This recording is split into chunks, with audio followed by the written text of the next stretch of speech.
संघ के कार्य पद्धति समझने की दृष्टि से एक प्रश्नकर्ता ने प्रश्न पूछा है, संघ में पदाधिकारी की निवृत्ति कैसे तय होती है। उसका आगे का पक्ष बात है, आगे कभी SC ST समाज का कोई व्यक्ति सरसंघ चालक बन सकता है क्या। अच्छा, आपको निवृत्ति कहना है कि नियुक्ति कहना है, ये मेरे ध्यान में नहीं आया।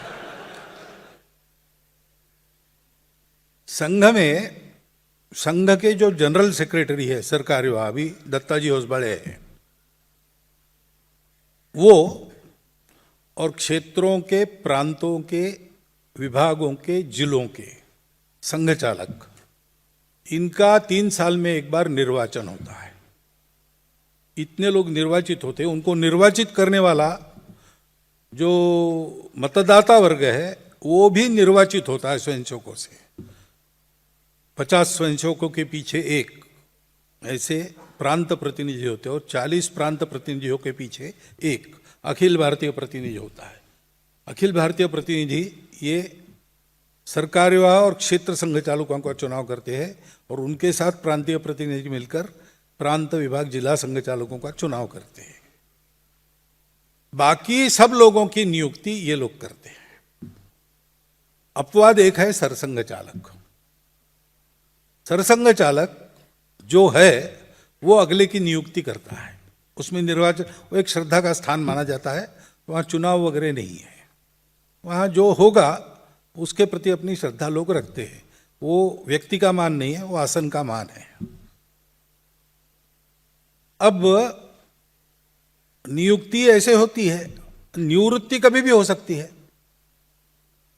कार्य से निवृत्ति जीवन भर नहीं होती, मरते दम तक कार्य करते रहते लोग ऐसे भी है। जब तक शरीर चलता है तब तक काम करते हैं, लेकिन किसी दायित्व पर रहना, ये सामान्यतः ऐसा सोचते हम कि 75 की आयु के बाद बिना दायित्व के काम करना चाहिए। इसको संघ की अनुमति मिलेगी तब होगा। जैसे मेरी बात है, मेरे 75 पूरे हो गए तो मैंने कार्यकर्ताओं को कहा कि हो गया भाई, अब तो आपको क्या हो गया है, घूम तो रहे आप, काम करो। और तो मैं रुक गया हूं, मैं यहां रहूं ये मेरी इच्छा नहीं है, कार्यकर्ता की रहती नहीं है। मैं यहां न रहूं ये भी मेरा ऑप्शन नहीं है, संघ का ऑप्शन है। तो संघ जब कहेगा तब दायित्व से निवृत्ति, कार्य से निवृत्ति नहीं। दायित्व से निवृत्त होने के बाद भी संघ का काम तो मित्रता जोड़ना, अपने उदाहरण से सिखाना होने के कारण जीवन भर काम चलते रहता है। सक्रियता भी, शरीर की सक्रियता तब तक बनी रहती है। और निवृत्ति की कोई निश्चित पद्धति नहीं है। निवृत्तम में जब कोई व्यक्ति कहता है कि मुझे होना है तो क्या कारण है वगैरह देखकर जितना हो सकता है, यानी आखिरी बूंद चूस लेने तक उसको हम निवृत्त नहीं होने देते, ऐसा है। और निवृत्त करना पड़े किसी को, ऐसा समय अभी तक आया नहीं। वो न आए ऐसी इच्छा है। बाकी संघ का सरसंघ चालक कौन बने, तो कोई ब्राह्मण संघ का सरसंघ चालक नहीं बन सकता, कोई क्षत्रिय, वैश्य, शूद्र नहीं बन सकता।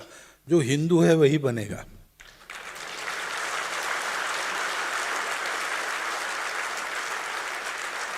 सरसंघ चालक वो SC ST है तो भी बन सकता है और कुछ है तो भी बन सकता है।